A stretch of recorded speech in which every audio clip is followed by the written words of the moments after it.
మీ మోకాల నొప్పులకు ఎటువంటి సర్జరీ లేకుండా ఎపియాన్ పెయిన్ క్లినిక్ అందిస్తున్న అత్యాధునిక చికిత్స.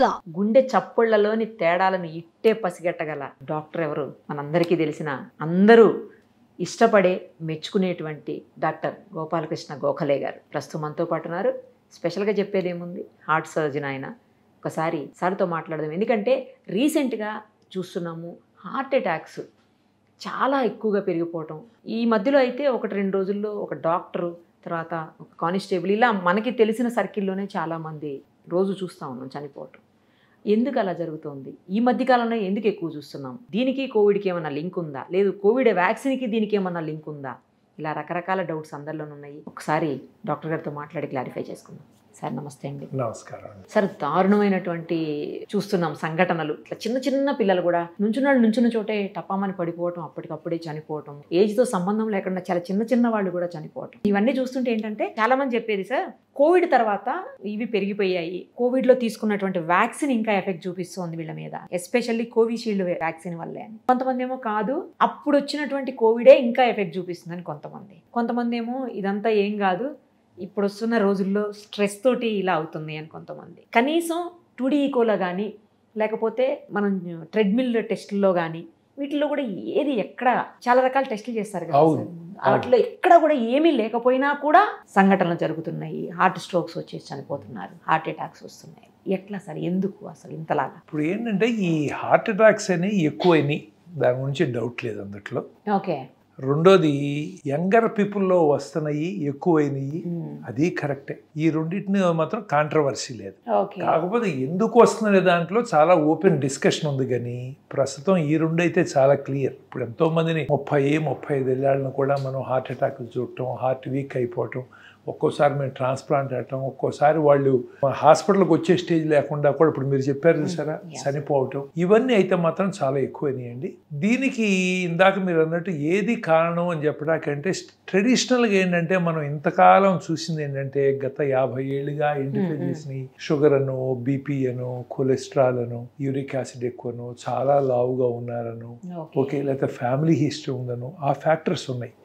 కానీ ఏంటంటే యంగ్లో వచ్చే వాళ్ళకి ఈ ఫ్యాక్టర్స్ అంత కారణం అని నేను అనుకుంటలేదు. ఎందుకంటే కొంతమందికి డయాబెటీస్ అయితే ఉంది కానీ చాలా ఫిట్గా కనిపిస్తారు, వాళ్ళ పనులు చేసుకుంటూ ఉంటారు, ఏ సిమ్టమ్ లేదు. 55-60 ఏళ్ళు దాటిన వాళ్ళలో మాత్రం ఈ కారణాలు చాలా ఎక్కువ ఉన్నాయి. షుగర్ 10 ఏళ్ళ నుంచి ఉందనో, 10 ఏళ్ళ నుంచి ఉందనో, లేకపోతే బీపీ ఎక్కువ ఉందనో, లావుగా ఉందనో. ఇది మిడిల్ ఏజ్ దాటిన తర్వాత, మిడిల్ ఏజ్ తర్వాత వచ్చే వాళ్ళు ఏంటి, ఇవి ఇంకా స్టిల్ ఈ ఫ్యాక్టర్సే చాలా ఇంపార్టెంట్.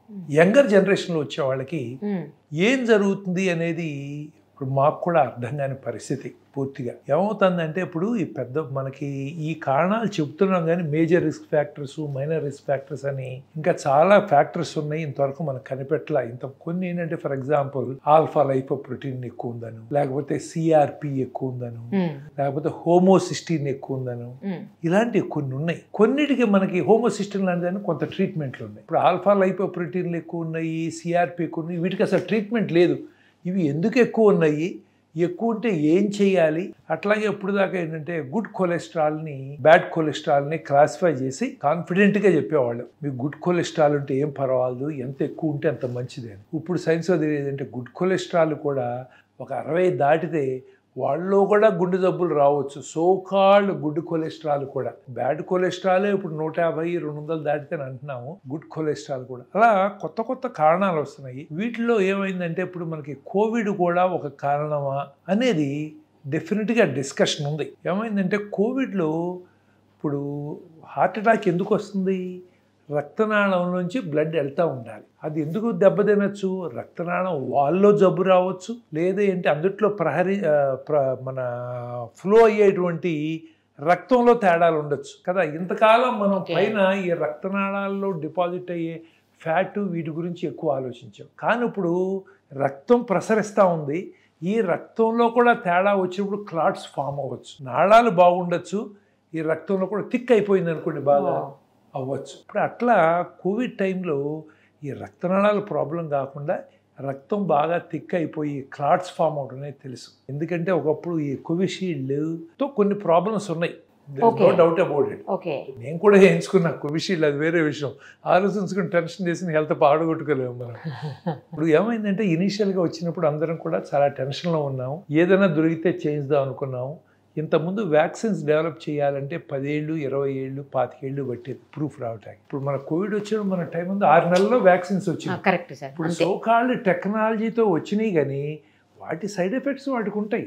మనం పూర్తిగా స్టడీ అవ్వలేదుగా. ఇప్పుడు యువతలో మరి లక్షల్లో మనుషులు చనిపోతున్నారు, అందుకని వచ్చినాయి. మరి ఈ వ్యాక్సిన్స్లో కూడా కొన్ని 100 మంది చనిపోతారు. ఇప్పుడు నేను ఆ టైంలో ట్రాన్స్ప్లాంట్ చేశాను. ఒక యంగ్ గర్ల్ పాప అమెరికా నుంచి వచ్చింది. వస్తే ఏంటంటే వాళ్ళ పేరెంట్స్ వాళ్ళు ఇండియాలో సెటిల్ అవుదాని వచ్చారు. 25, 27 అయ్యే రేంజ్లో ఉన్నారు. మరి ఇక్కడికి వచ్చి వ్యాక్సిన్ చేయించుకుని అమ్మాయి బ్రెయిన్లో బ్లడ్ క్లాట్ అయ్యి చనిపోయింది. మరి ఆవిడ ఆర్గాన్స్ తీసుకుని ఇంకొకళ్ళకి పెట్టాం, ఇంకో యంగ్ గర్ల్కి, హార్ట్ అండ్ లంగ్స్. పర్టికులర్గా ఆవిడ చనిపోవటానికి కారణం డెఫినెట్గా ఇది, ఎందుకంటే వ్యాక్సినే. మరి ఈ వ్యాక్సిన్తో ఆ కాంప్లికేషన్స్ ఆర్ నోన్. బట్ ఏంటో 1 in 1 lakh కర్మగాలి ఈవిడికి వచ్చింది. ఇప్పుడు 1 in 1 lakh అంటున్నాం, కానీ ఎంతమంది తెలియకుండా జరిగిందో మనకు తెలియదు. ఈ స్టడీస్ ఏమీ ఫుల్ ప్రూఫ్ కాదు. వీళ్ళు ఎక్స్టెన్షన్ చేస్తూ ఉంటారు. ఎంత బాగా స్టడీ చేశారు హడావుల్లో.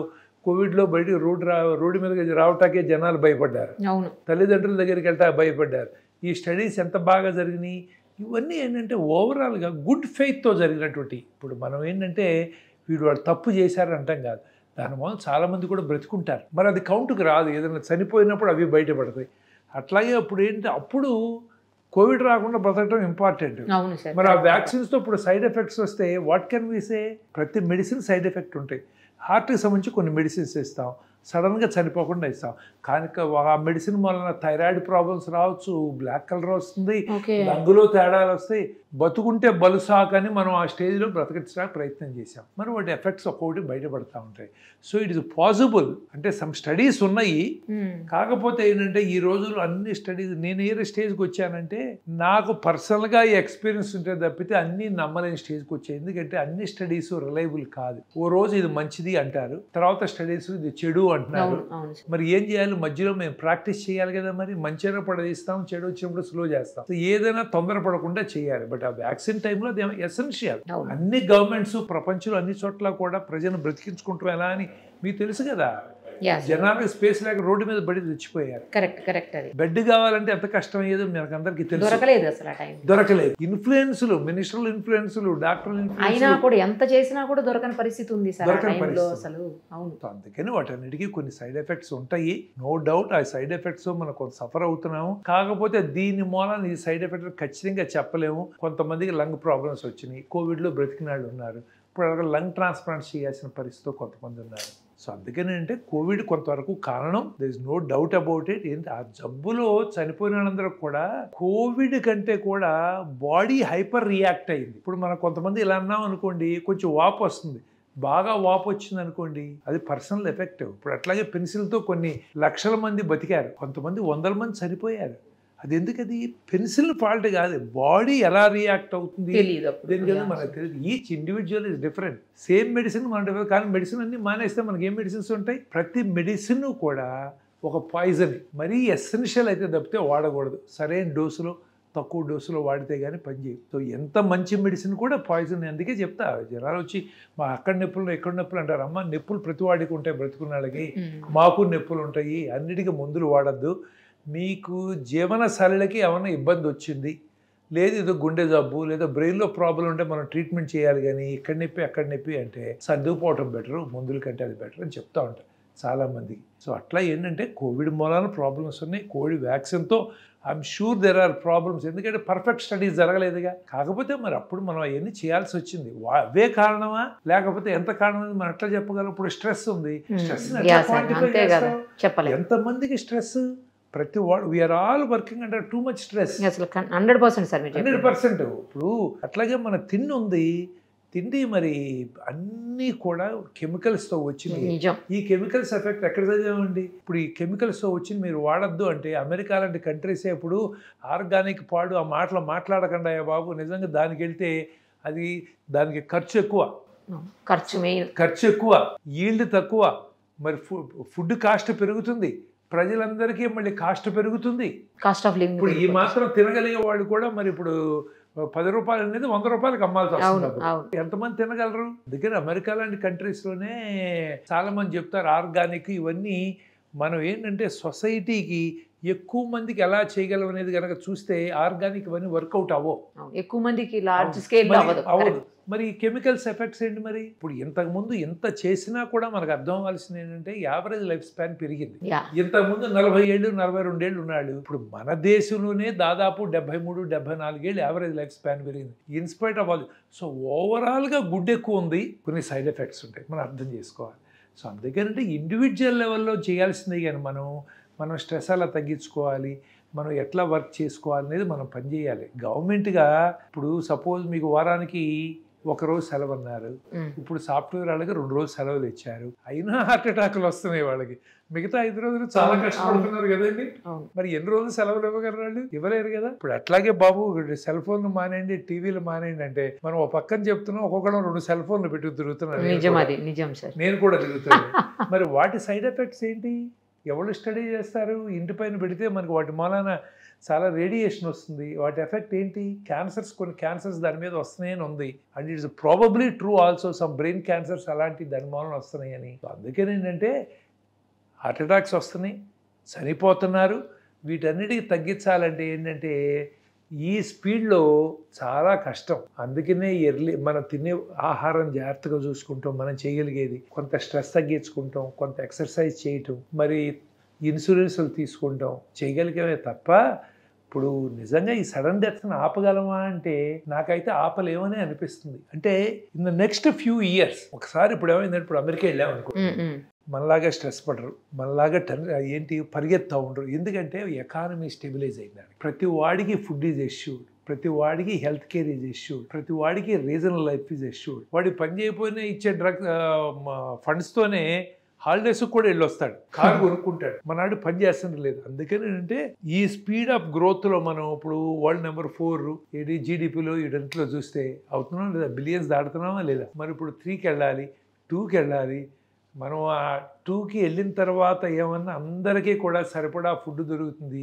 మనం ఇప్పుడు పరిగెత్తుకెళ్ళి పని చేయక్కర్లేదు, రాత్రింపగళ్ళు పని చేయక్కర్లేదు అనుకున్న స్టేజ్లో ఈ స్ట్రెస్లు తగ్గి అప్పుడు అందరూ హెల్త్ మీద కాన్సన్ట్రేట్ చేస్తారు. కానీ ఇప్పుడు ఈ టైంలో మనం ఇవ్వడం చేసినా కూడా for a few more years, maybe a decade, we have to go through this. తప్పదు, ఇవన్నీ మారలేం కదా. ఇప్పుడు మనాళ్ళు వెళ్ళి రాత్రింపగళ్ళు ఇప్పుడు ఇక్కడ పని చేయరంటే పని చేయని వాళ్ళందరూ వెళ్ళి అమెరికాలో గొడి చాకరీ చేస్తారు. దే బికమ్ అథారిటీ ఆ సిచ్యువేషన్లో.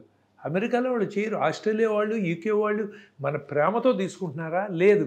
ఎందుకంటే వాళ్ళు నైట్ డ్యూటీలు, ఇప్పుడు కార్డియాక్ సర్జరీ ఉంది, కార్డియాక్ సర్జరీకి వెళ్ళాలంటే అమెరికాలోను ఆస్ట్రేలియాలోను వాళ్ళు ఎక్కువ మంది వెళ్ళరు. అమ్మో రాత్రి వాళ్ళు ఎక్కడ చేస్తాం, ఎందుకు నాకు లేకుండా జీవితం గడుస్తుంటే ఎందుకని నేను పని చేయటం అనుకుంటారు. ఇప్పుడు మనం ఏంటంటే గ్రో అవ్వాలనే తపంతో మన అక్కడికి వెళ్ళి రిజిస్ట్రార్లుగా పనిచేయటం, ఎక్స్ట్రా డ్యూటీలు చేయటం, ఇవన్నీ చేస్తాం. అవును సార్, కరెక్ట్. కాబట్టి మనం కూడా ఎకానమీలో ఆ స్టేజ్, ఇప్పుడు మనం ఎకనామికల్గా వరల్డ్స్ 4th లార్జెస్ట్ ఎకానమీ ఇవన్నీ అంటాం, కానీ రిచెస్ట్ పూరెస్ట్ బోల్డ్ గ్యాప్ ఉంది మనకి. ఆ గ్యాప్ తగ్గిన రోజున అందరికీ అప్పుడు స్ట్రెస్ తగ్గుతుంది. ప్రాబబ్లీ అప్పుడు మనం ఏంటంటే ఫుడ్ ఏం తింటున్నాం, ఎలా తింటున్నాం అని అందరూ ఫోకస్ చేస్తారు.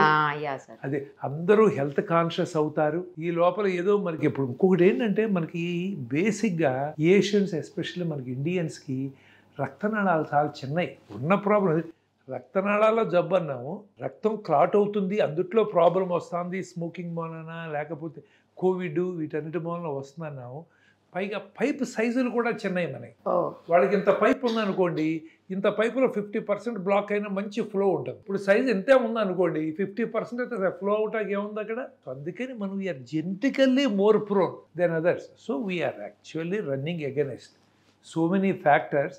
ఇంకా కొంత టైం పడుతుంది స్టెబిలైజ్ అవ్వటానికి. అప్పుడు దాకా ఎవరి కాలం వీలైనంత వరకు చెప్పడం చాలా ఈజీ. ప్రాక్టికల్గా నాకు కష్టం, ఆ విషయం తెలుసు నాకు, నేనే అన్నీ చేయలేను. సో మనం ఏంటంటే కొంచెం రీజనబుల్గా ఎక్సర్సైజ్ చేసుకుంటా, తర్వాత ఏంటంటే ఫుడ్ వాచ్ చేసుకుంటా, తర్వాత వెయిట్ వాచ్ చేసుకుంటా, స్ట్రెస్ వీలైనంత వరకు తగ్గించుకుంటాకి sometimes we have to take holidays. ప్రపంచం గురించి మనం మానేసి మన గురించి కూడా ఆలోచించుకోవాలి. ఇప్పుడు నాకు ఇంత టైం పట్టింది, ఎన్నేళ్లుగా నేను పనిచేస్తున్నాను. ఇప్పుడు వారానికి 7 రోజులు పనిచేసాయి ఎంతగానో.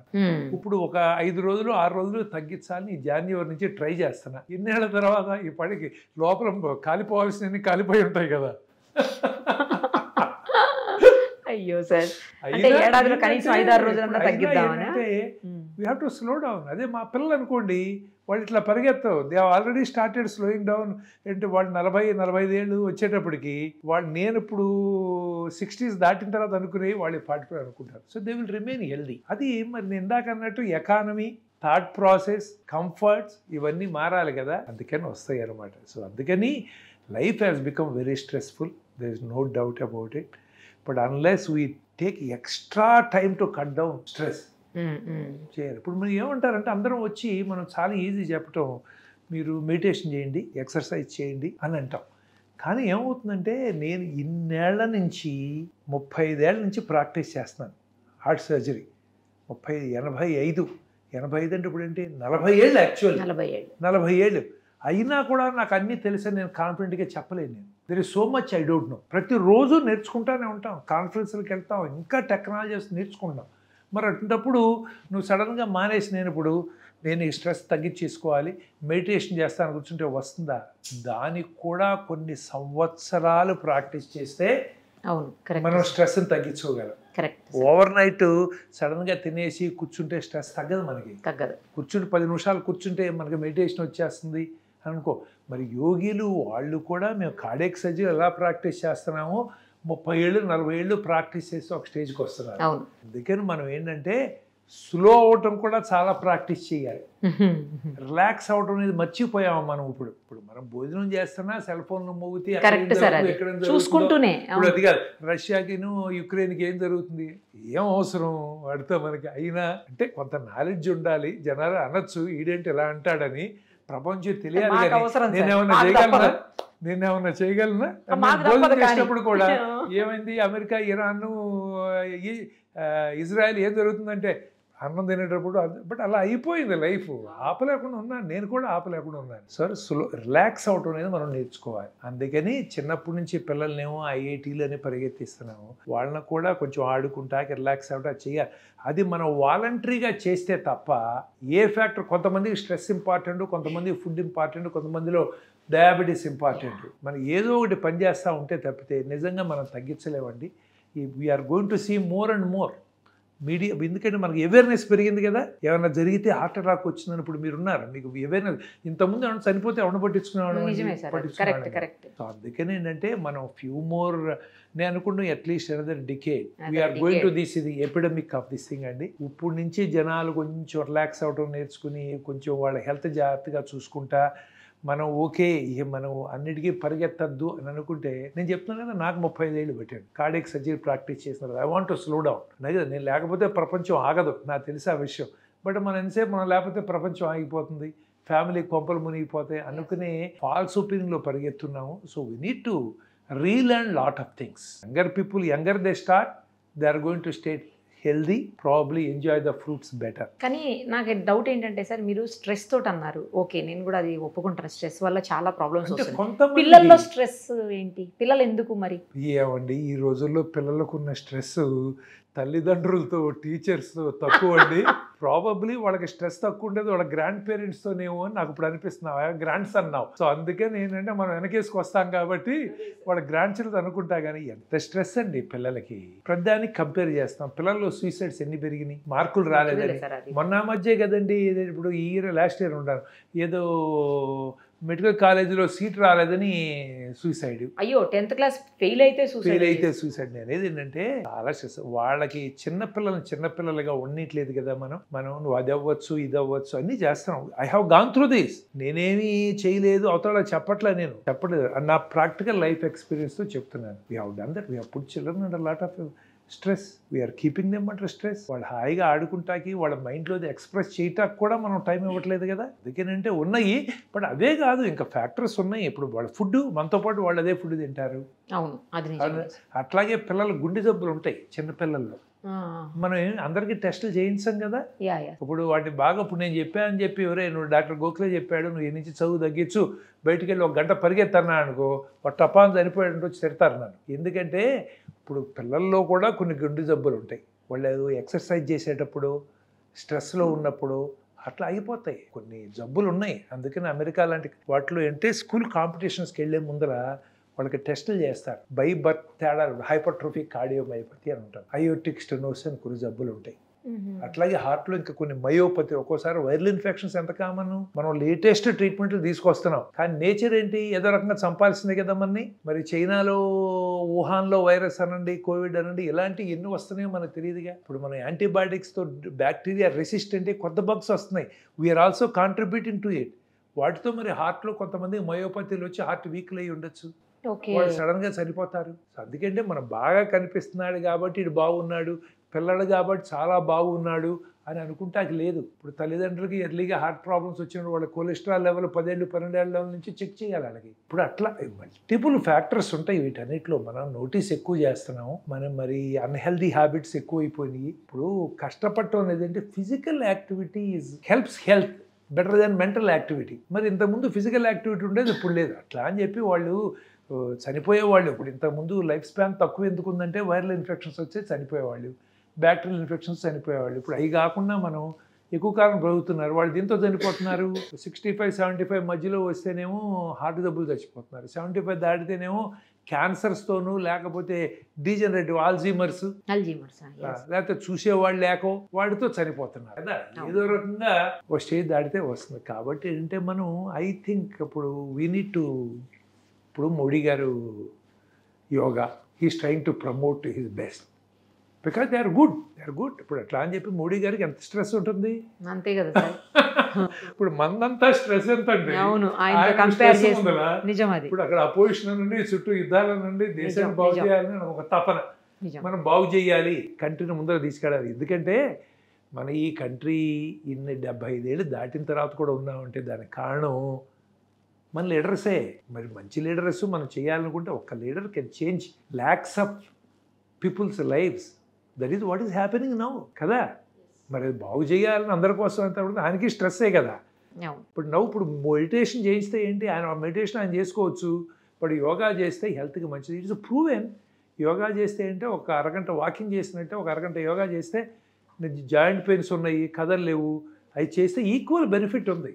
ఓకే, మరి ఈక్వల్ బెనిఫిట్. దీనికి ఏంటి మనం వేలు కట్టక్కర్లేదు, అలాంటివన్నీ ఉన్నాయి. సో అందుకేనంటే ఇది అ కాంప్లికేటెడ్ స్టోరీ. మనం ఒక దాంతో మనం ఇది చేస్తే తగ్గుతుందని మనం చెప్పలేము. మల్టీ ఫ్యాక్టోరియల్ అని అంటాం.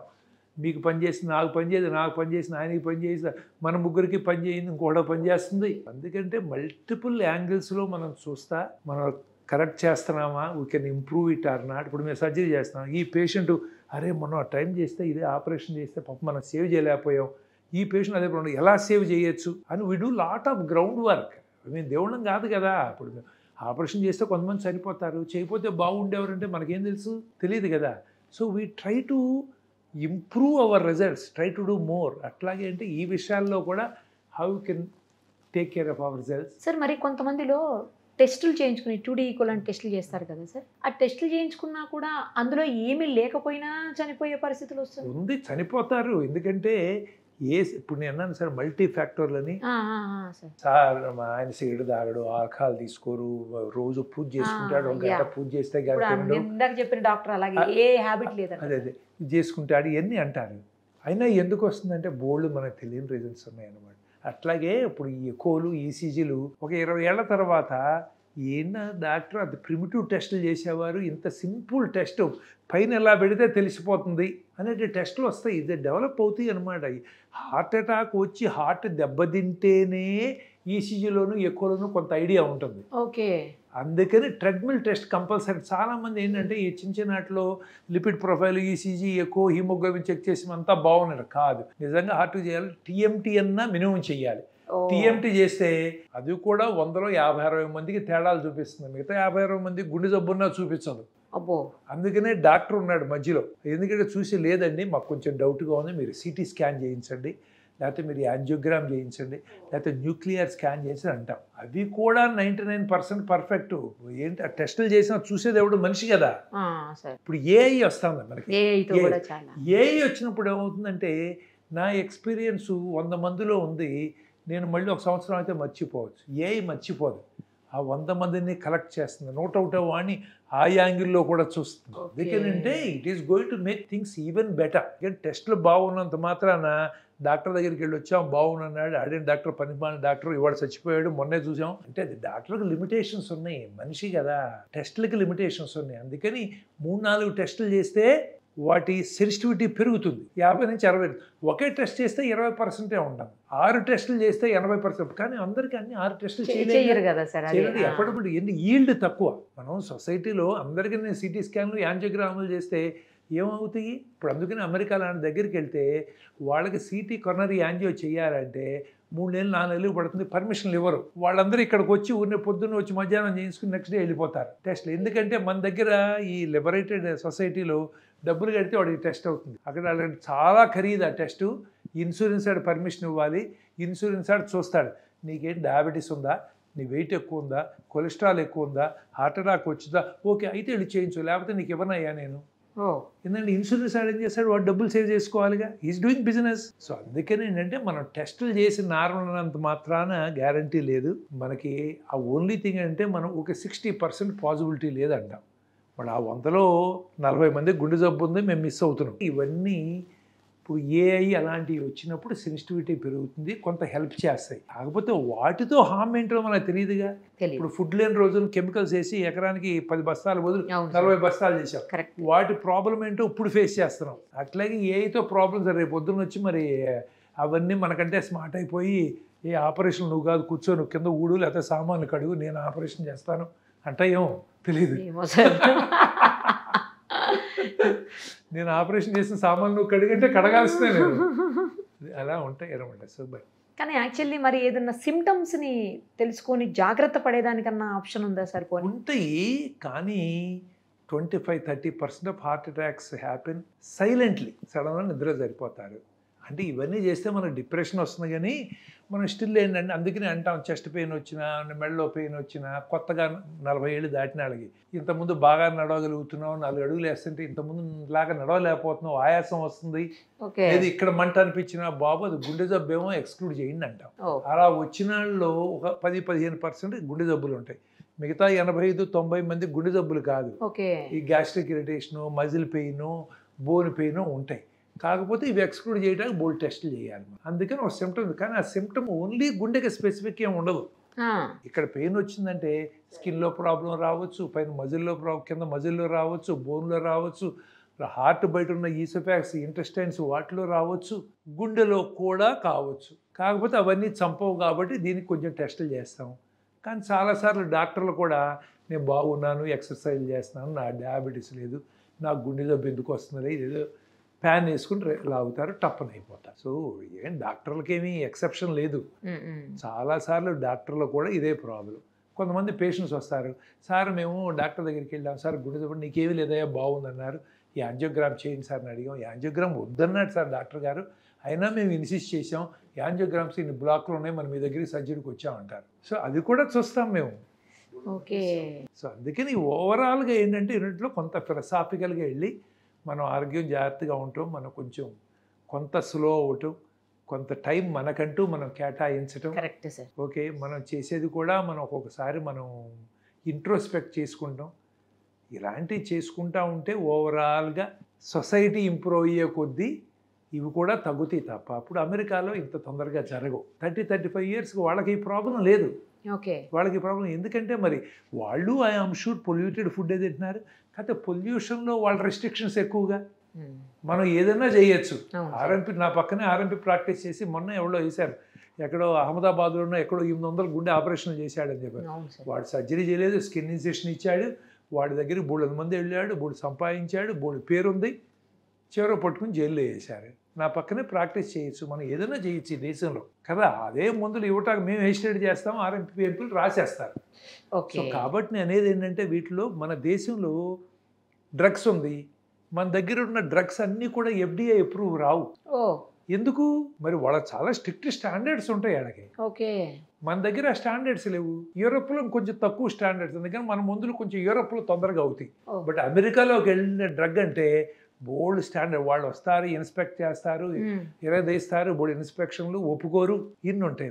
మరి ఎంత పొల్యూషన్ ఉందో మన మందుల్లో కూడా ఉందా లేదా? ఆ మందులతో చాలా మంది బతుకుతున్నారు, కానీ కొంతమందికి ప్రాబ్లమ్స్ వస్తున్నాయి. అంటే మీరు కనుక ఏది మనం రిస్క్ బెనిఫిట్ రేషియో చూసుకుంటే చాలామంది సర్వ్ అవుతున్నారని కొంతమందికి రిస్క్ పెరుగుతుంది. మరి అవన్నీ మన స్టాండర్డ్స్ ఇంప్రూవ్ అయిన రోజున అప్పుడు మనం డెవలప్డ్ కంట్రీ. ఇప్పుడు ఈ రోజున మనం 4th లార్జెస్ట్ ఎకానమీ అయినా ఎవరినో ఒక్కడిని వచ్చి ఇది డెవలప్డ్ కంట్రీ అనమనండి. మనకున్న వెనకాల ఎకానమీస్ ఉన్నాయి.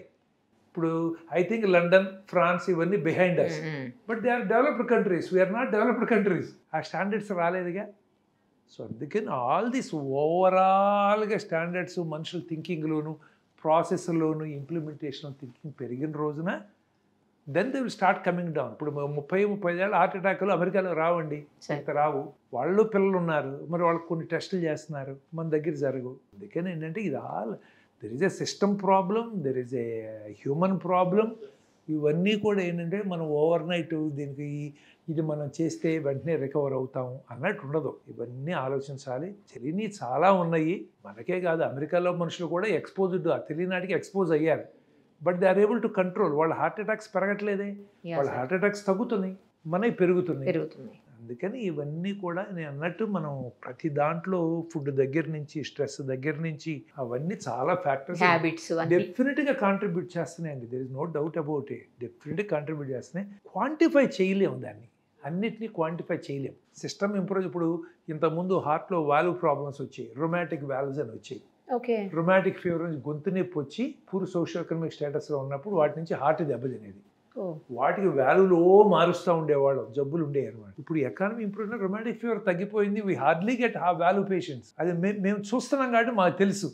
అది side effect of better side effect of economy improvement. ఎందుకంటే అందరికీ సరైన ఫుడ్ వస్తుంది, యాంటీబయాటిక్స్ కాస్ట్ తగ్గినాయి, డాక్టర్లు ఎక్కువ మంది అయ్యారు, వాళ్ళకు కూడా ఆరోగ్యశ్రీ ఏదో ఒకటి తొందరగా హాస్పిటల్కి వెళ్ళగలుగుతున్నారు. వాటి ఎఫెక్ట్స్ ఇలా తెలుస్తాయి అన్నమాట. ఓవరాల్గా మేము చూస్తున్నాం కాబట్టి ఇవి కూడా అంతే. హార్ట్ అటాక్స్ మీరు ఎప్పుడో తగ్గడం మొదలవుతాయి, 10 ఏళ్ళ తర్వాత వస్తారు. మనకి ఎందుకని ఇంతకుముందు ఉండే ఇప్పుడు తగ్గినాయి, మీరు ఏం చేశారు డాక్టర్ గారు అంటే ఏం చేయలే, మేము స్పెషల్గా ఏం చేయలేదు. బట్ మల్టిపుల్ ఫ్యాక్టర్స్లో ఇంప్రూవ్మెంట్ వచ్చి మన క్వాలిటీ ఆఫ్ ఫుడ్లో, తినే ఫుడ్లో, థింకింగ్లో, ఎక్సర్సైజుల్లో, మరి రిలాక్సేషన్లో, వీటన్నిటిలోనూ కూడా ఇంప్రూవ్మెంట్ వచ్చి తగ్గుతాయి. అప్పుడు దాకా తప్పదు. మనం we have to face, we have to lose our near and dear, but we have to keep thinking about it, how to improve. అప్పుడు కానీ సిస్టమ్ ఇంప్రూవ్ కాదు. చాలా చక్కగా చెప్పారు sir. Thank you sir, thank you so much. I only wish that will be able to save these younger people. Suman టీవీలో మీ personal and business promotions కోసం కింది నెంబర్కి కాంటాక్ట్ చేయండి.